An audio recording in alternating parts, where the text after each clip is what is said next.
नमस्कार, आप देख रहे हैं इंडिया टीवी। आपके साथ मैं हूं मीनाक्षी जोशी।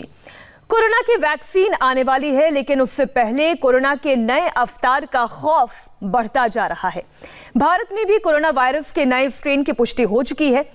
डरने वाली बात यह है कि भारत में 6 लोगों में कोरोना वायरस का नया स्ट्रेन मिला है। सभी 6 लोग ब्रिटेन से वापस लौटे हैं। कोरोना का नया स्ट्रेन कंफर्म होने के बाद सभी 6 लोगों को आइसोलेट कर दिया गया है। ब्रिटेन से लौटे जिन 6 लोगों में कोरोना का ये नया स्ट्रेन कंफर्म हुआ है, उनमें से एक सैंपल निम्हांस बेंगलुरु, 2 सैंपल सेल्यूलर और मॉलिक्यूलर बायोलॉजी हैदराबाद और एक सैंपल पुणे के नेशनल इंस्टीट्यूट ऑफ वायरोलॉजी में टेस्ट किया गया है। तो इस वक्त की बड़ी खबर आपको बता दें, जिस बात का डर कई भारतीयों को सता रहा था कि ये कोरोना लगातार म्यूटेट कर रहा है, क्या ये भारत में भी दस्तक दे सकता है, तो 6 भारतीयों में इस कोरोना के नए स्ट्रेन की पुष्टि हुई है। आपको जानकारी दे दें, उनमें से एक सैंपल निम्हांस बेंगलुरु, 2 सैंपल सेल्यूलर और मॉलिक्यूलर बायोलॉजी हैदराबाद और एक सैंपल पुणे के नेशनल इंस्टीट्यूट ऑफ वायरोलॉजी में टेस्ट करने के लिए भेजा गया था। वहां से इस बात की पुष्टि हुई है कि ये नया स्ट्रेन अब भारत में दस्तक दे चुका है। अच्छी बात यह है कि इसको फौरन पकड़ लिया गया, इसे समझ लिया गया कि ये वायरस है, फौरन आइसोलेट भी कर दिया गया इन सभी पेशेंट्स को और अब इस पर और ज्यादा जांच चल रही है। वैक्सीन अभी तक आई नहीं है। कई देशों में टीकाकरण का अभियान भले ही शुरू हो गया हो, लेकिन ये वैक्सीन अभी भी हिंदुस्तान में आई नहीं है। इसका इंतजार किया जा रहा है। सिस्टम पूरा डेवलप कर लिया गया है। पहले वायरस से तो छुट्टी मिली नहीं कि अब ये दूसरा स्ट्रेन भी भारत दस्तक दे चुका है। नए साल से पहले कोरोना का ये नया स्ट्रेन हिंदुस्तानियों को डरा रहा था और डरने की बात इसलिए भी है क्योंकि अभी तक जितनी भी जानकारी नए स्ट्रेन के बारे में मिली है वो ये कि ये और तेजी से फैलता है, ये तेजी से म्यूटेट करता है। इंडिया टीवी संवाददाता विजय लक्ष्मी हमारे साथ जुड़ गए इस खबर पर। विजय लक्ष्मी, डर की बात तो है और ये डर भारत में दस्तक दे चुका है। आपके पास क्या जानकारी है इस नए स्ट्रेन के बारे में? देखिए मीनाक्षी, नया स्ट्रेन जो है इसके 6 केसेस इंडिया में डिटेक्ट हुए हैं और ये बहुत चिंता की बात है। हालांकि जब से यूके से केसेस डिटेक्ट हो रहे थे तब से ट्रेसिंग इंडिया में भी लगातार जारी थी। जो लोग यूके से भारत लौटे हैं उनकी खास तौर से उनको डिटेक्ट करने का काम जो है वो ministry of health and family welfare द्वारा लगातार किया जा रहा था। और आज इस तरह की खबर जो है वो ministry of health and family welfare की तरफ से आ रही है कि 6 ऐसे लोगों की पुष्टि हुई है जो हाल के दिनों में यूके से लौटे हैं और ये जो नया स्ट्रेन यूके में फैला है हाल में वो उससे ग्रसित है। ये एक चिंता की बात है। हालांकि उन लोगों के कांटेक्ट में जो और लोग आए थे उनकी ट्रेसिंग अभी जारी है, लेकिन फिलहाल क्योंकि ऐसा बताया जा रहा है कि ये जो नया स्ट्रेन है ये और भी घातक स्ट्रेन है। काफ़ी सारी और चीज़ें हैं, मसलन बच्चों में इसकी ज़्यादा उनके लिए ज़्यादा खतरा है इस नए स्ट्रेन से। इस तरह की चीज़ें जो हैं वो लगातार हेल्थ एक्सपर्ट कह रहे हैं। 6 लोग डिटेक्ट अभी तक भारत में हुए हैं जो हाल फिलहाल में यूके से लौटे हैं और इस नए वायरस से ग्रसित हैं। हालांकि उनके संपर्क में जो आए लोग हैं उनकी ट्रेसिंग अभी जारी है, पर चिंता की बात जरूर है। लेकिन सरकार की और चिंता होनी चाहिए, थोड़ा डरना जरूरी है। अगर हम डरेंगे तभी एहतियात रखेंगे और तभी इस नए प्रकार के वायरस को भी हम बीट कर पाएंगे। इस वक्त डॉक्टर संजय राय हमारे साथ जुड़ गए हैं, एम्स के वैज्ञानिक, और साथ ही doctor Shekhar Mande CSIR DG हमारे साथ जुड़ गए हैं। आप दोनों ही मेहमानों का बहुत बहुत स्वागत है इंडिया टीवी पर। डॉक्टर शेखर मांडे, ये जो नया स्ट्रेन है, सबसे पहले तो आप इंडिया टीवी के दर्शकों को ये समझाएं कि ये नया स्ट्रेन क्या है। ऐसी बात है कि वायरस में म्यूटेशन होना एक नैसर्गिक प्रक्रिया है।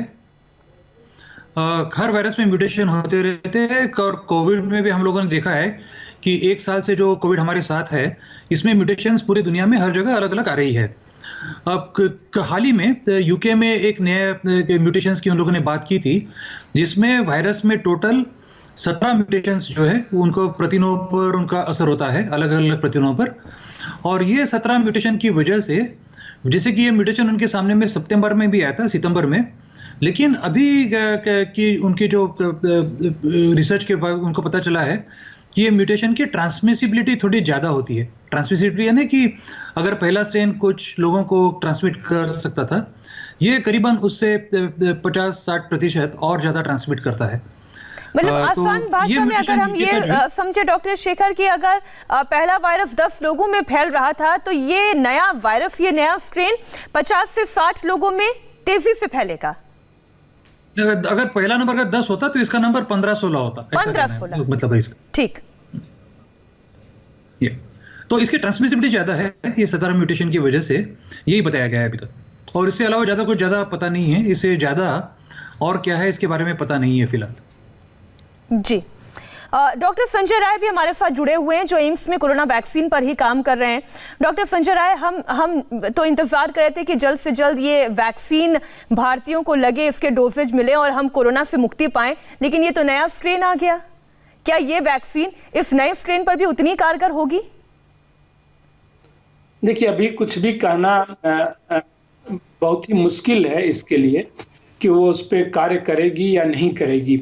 जो नए वायरस स्ट्रेन आया हुआ है, नया स्ट्रेन जो है, जो अभी तक जो भी एविडेंसेज हैं, ये पाया गया है कि वह, जैसा कि अभी डॉक्टर साहब ने बताया था, कि उसकी इन्फेक्शन करने की क्षमता ज़्यादा है, करीब 50 से 70%, पहले 70% का, फिर अराउंड 50% का, सो वह है। और वो मॉडलिंग बेस्ड एक्सरसाइज पे यूके ने रिपोर्ट किया हुआ है, लेकिन उसकी सीवियरिटी ज़्यादा है। इस सब के बारे में अभी कोई ऐसी जानकारी नहीं है, कोई एविडेंस जनरेट नहीं हुआ है। रही बात वैक्सीन की कि वह कार्य करेगा है कि नहीं, हो सकता है बिल्कुल कार्य करे, ऐसा कोई एविडेंस नहीं कार्य नहीं करेगा, या अगर उसने इतना रूप चेंज कर लिया है तो वैक्सीन कार्य, ये भी हो सकता है, इसकी संभावना है कि वैक्सीन कार्य नहीं करेगा।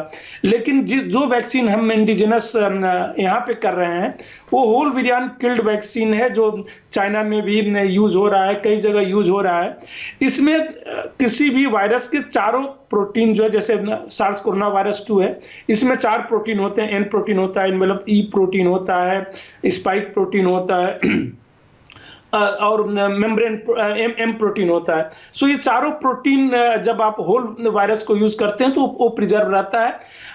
जो कुछ वैक्सीन मैन्युफैक्चरर ने सिर्फ स्पाइक प्रोटीन को बनाया, और ये जो चांसेस हैं, ये जो अभी नया म्यूटेंट आया है, म्यूटेशन के बाद नया वेरिएंट जो आया हुआ है, उसमें जो है स्पाइक प्रोटीन में ही चेंजेस हैं, जो म्यूटेशन है स्पाइक प्रोटीन में। तो फिर भी अगर चेंजेस भी होते हैं तो भी एक प्रोबेबिलिटी है कि अगर किसी वैक्सीन में सारे प्रोटीन है तो उसके जो है कार्य करने की संभावना ज्यादा है, उसके प्रति अगर बहुत ही चेंज हो जाता है। लेकिन अभी तक ऐसा कोई एविडेंस हमारे पास नहीं है कि वायरस इतना चेंज हो गया है कि वैक्सीन कार्य नहीं करेगा। अच्छा, मैं एक सवाल का आपसे जवाब ले लूं, फिर मैं विजय लक्ष्मी के पास जाती हूं। डॉक्टर साहब, ये बताइए कि एक वायरस कितनी तरह से म्यूटेट कर सकता है, उसके कितने प्रकार हो सकते हैं? ओके, देखिए, वायरस जो है, इस टाइप के वायरस, स्पेशली आरएनए वायरस, क्योंकि सिंगल स्ट्रैंड होता है, सिंगल स्ट्रैंड मतलब एक ही वो उसमें होता है, और उसके अंदर जीनोम्स होते हैं। जब वो मल्टीप्लाई करते हैं आपके शरीर में घुसने के बाद, वो बहुत जल्दी जो है मल्टीप्लाई करना शुरू कर देते हैं, मतलब संख्या उनकी बढ़ने लगती है, 2 से 4 हजार, लाखों, करोड़ों में संख्या उनकी पहुंच जाती है। सो जब इतनी तेजी से वो बढ़ते हैं, उस समय जो उनका जीन का सीक्वेंस होता है वो कभी कभी चेंज हो जाता है, क्योंकि एरर हो जाता है, उसी को एरर कहते हैं, और उस एरर के कारण उसी को म्यूटेशन कहते हैं। कभी कभी ये बहुत माइनर होता है। उस म्यूटेशन के कारण क्या होता है कि हो सकता है वो कंप्लीट अपना आकार चेंज कर ले, या बड़ा ही हल्का सा आकार उसका चेंज हो। किसी भी वायरस का, बैक्टीरिया का या ह्यूमन का, हमारे कैरेक्टरिस्टिक्स को जीन के सीक्वेंस जो है निर्धारित करते हैं। अगर वो सीक्वेंस चेंज हो जाता है तो आकार चेंज हो जाता है। उसमें जो है जब चेंज होता है तो या तो वायरस बहुत खतरनाक हो सकता है, जिसका अभी कोई एविडेंस नहीं है, या हो सकता है वो वायरस के अपने लिए ही खतरनाक हो जाए, वायरस की डेथ हो जाए। म्यूटेशन ऐसा हो गया कि वायरस ही सर्वाइव नहीं कर रहा है, या म्यूटेशन होने के बाद ये भी हो सकता है कि बड़ा माइल्ड हो जाए, कि अभी डेथ रेट बहुत ज्यादा थी या वह कम हो जाए। तो सारे, अगर मैं इसे समझना चाहूं तो डॉक्टर साहब, ये 10 तरीके से भी म्यूटेट कर सकता है, 20 तरीके से भी कर सकता है, और उससे ज्यादा तरीके से भी म्यूटेट कर सकता है।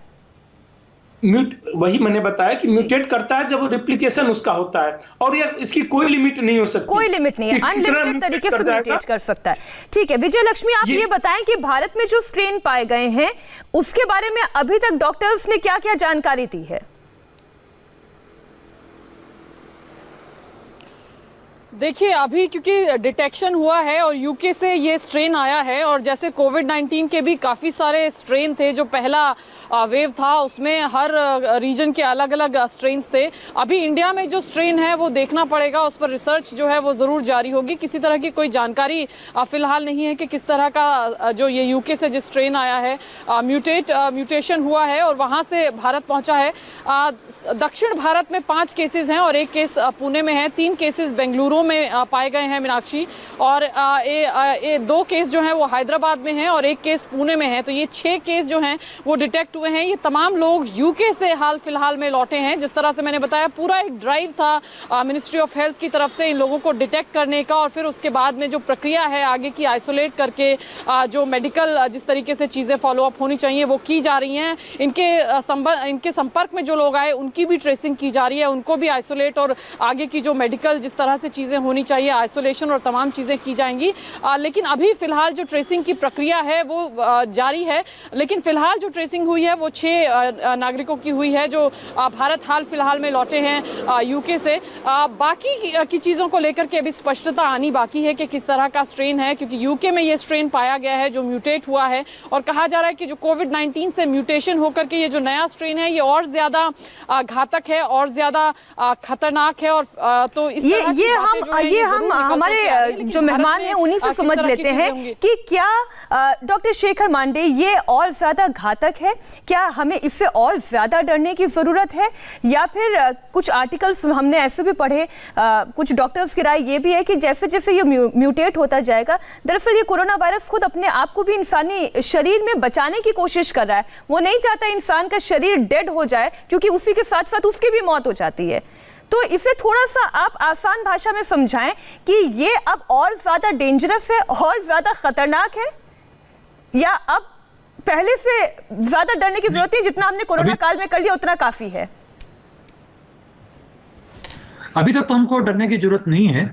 आज के दिन में हमें जो पता है कि ये ट्रांसमिसिबिलिटी इसकी ज्यादा है। जैसे कि मैंने बताया कि 50-60% लोगों को ज्यादा ये फैला सकता है, लेकिन उसका तक से कोई संबंध नहीं है कि क्योंकि इससे ज्यादा लोग मर रहे हैं क्या, ये नहीं पता है हमें आज के दिन में, और ऐसा कोई एविडेंस नहीं है कि ज्यादा घातक है। लेकिन जैसे कि मैंने कहा कि म्यूटेशन की जो प्रक्रिया है ये एक नैसर्गिक प्रक्रिया है, और ये हरदम वायरस और उसका जो होस्ट है, जिसे हम ह्यूमंस कहते हैं हमारे में, ये जो लड़ाई चलती रहती है, जंग चलती रहती है कि ह्यूमन सिस्टम वायरस को क्लियर करने की बार बार कोशिश करेगी, वायरस म्यूटेट करके अपने को अडेप्ट करने की कोशिश करेगी, और इसलिए वायरस में म्यूटेशंस आते रहेंगे। और जो डॉक्टर्स ने आपको बताया वो सही कहा था कि ऐसा एक वक्त आ जाएगा कि फिर जो म्यूटेशंस वायरस के ज़्यादा पाए जाते हैं उससे हमें कोई ज़्यादा हानि नहीं होगी। तो यही हम लोग सोच के चलेंगे कि इसमें डरने की कोई बात नहीं है फिलहाल। जी, राघवन बैंगलोर से हमारे साथ जुड़ गए। राघवन, सबसे अच्छी बात तो डॉक्टर शेखर मांडे ने ये कहा कि अभी हमें डरने की ज़रूरत नहीं है। वो जो एक भय का माहौल बन गया था नए साल की शुरुआत होते होते में कि क्या ये नया साल और ज़्यादा डेंजरस बनने वाला है कोरोना के मामले में, ये क्या ये और ज़्यादा ये स्ट्रेन हमें स्ट्रेन देने वाला है, तो अभी फ़िलहाल वो स्थिति नहीं है। आप इस वक्त बेंगलुरु में मौजूद है, वहाँ से डायरेक्ट इन्फॉर्मेशन आपको मिल रही होगी, क्या कह रहे हैं डॉक्टर्स? जी देखिए, यहाँ पर जो निम्हांस लैब है मीनाक्षी, जिन्होंने टेस्ट किया है इस नए सीक्वेंस को, जीनोम को, और जो CCMB हैदराबाद है, दोनों के ही जो अधिकारी हैं वो हमें ये बताते हैं कि टोटल 114 पॉजिटिव सैंपल्स में से 5 सैंपल्स जो यहाँ पर ये यूके के नए स्ट्रेन से जो है डिटेक्ट हुए हैं, उनका भी यही कहना है कि बहुत ज़्यादा केयरफुली इस पूरे मामले को डील किया है सेंट्रल गवर्नमेंट ने। हालांकि जानकारी किसी की नहीं मिल पा रही है कि ये लोग कौन हैं जो यूके के नए स्ट्रेन से संक्रमित हैं, लेकिन ये कहा जा रहा है कि उन्हें पहले से ही सिंगल आइसोलेशन में रख दिया गया है। उनके जितने भी कॉन्टैक्ट थे जब वो यहाँ पर लैंड हुए थे यूके से, उनके बाद वो कितने लोगों के संपर्क में आए, उन सबको भी पहले से ही क्वारंटीन में रखा गया है। उनकी हेल्थ की मॉनिटरिंग की जा रही है। जो लोग अभी यहाँ पर 5 स्ट्रेन्स जो पता लगी, 5 जो नए लोग इस नए स्ट्रेन से पीड़ित हैं बताया जा रहा है, वो सारे एसिम्प्टोमेटिक हैं। ऐसी जानकारी हमें निम्हांस से भी मिल रही है और CCMB से भी मिल रही है। दोनों कुल मिलाकर जो जानकारी मोटे तौर पर दोनों ही लैब जो हैं वो सेंट्रल गवर्नमेंट से साझा कर रहे हैं, लेकिन इतनी जानकारी हमें मिल रही है, जैसा हमारे एक्सपर्ट्स भी बता रहे हैं, कि डरने की कोई बात नहीं है, क्योंकि पहले से ही बहुत केयरफुली इस सिचुएशन को हैंडल किया गया है। डॉक्टर संजय राय, कुछ आर्टिकल्स ये भी कह रहे थे कि पहले ये कोरोना वायरस हमने देखा कि बच्चों में बहुत ज़्यादा इफेक्टिव नहीं था, बहुत जल्दी बच्चे रिकवर भी कर रहे थे और मैक्सिमम बच्चे तो एसिम्प्टोमेटिक ही दिखाई दे रहे थे। इस नए स्ट्रेन के बारे में जानकारी कुछ ये भी छपी कि बच्चों में भी ये तेज़ी से इफेक्टिव हो रहा है, क्या ऐसा है या ये सिर्फ एक मिसकंसेप्शन है?